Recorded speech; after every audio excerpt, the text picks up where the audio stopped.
guys, ito na po yung part 2. Ito na po, lalagyan na po namin yung ano po, yung malalaglag tungo. Ito na guys, lalagyan na namin. So, kuha lang kayo ng lalagyan, tapos i-shape namin sa kanya. Ito na po, lalagay lang po namin. Accessories.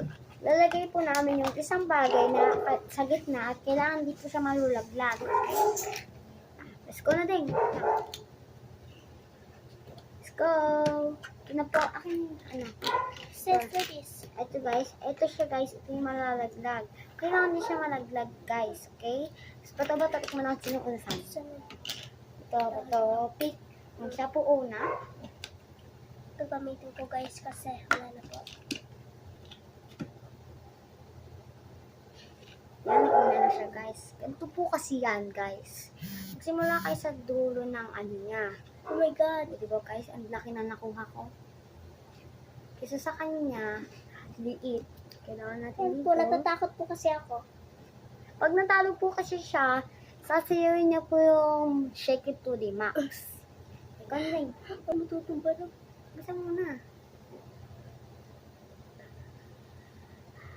Tumba na siya, guys. Ay, hindi Tumba. pala. Ay, tumba na. Shake Ano it po. to the max. Mamaya po kakantayin niya. Stay tuned po kayo. Tapos mamaya pong part 3, lalaroin naman po namin yung nahahanapin niya kung ano yung, asan yung bagay na yung sinasabi ng tao kailangan niya hanapin. Okay? Stay tuned po kayo. Bye-bye! Wala pa pala. Nababula, joke lang. Ayun. Nagtalo siya. So, mamaya, hintayin niyo siya. Sasayaw siya ng Shake It to the Max. Kasi natalo po ako guys. Nagtalo siya, guys. Win. Loss. Na-win na naman ako. Nag-lost na naman siya. So, magaling kasi ako dito. Ngayon ko lang din to nalaro. Hindi ko alam sa kanya, but parang mas magaling ako sa kanya. Kasi sa akin. Texture na talaga. Ang sarap na talaga ko. Basta full or unan ko. I-like niyo po at i-subscribe niyo po ang channel ko.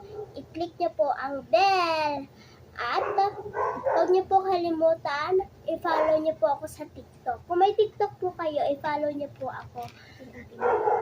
Pati yung ate kong vlogger, si Caroline Abad. Meron din po siyang YouTube. Abad po kaming dalawa kasi i-click. Bye-bye mga kabungers! Uy, stay tuned. Sige, ikaw.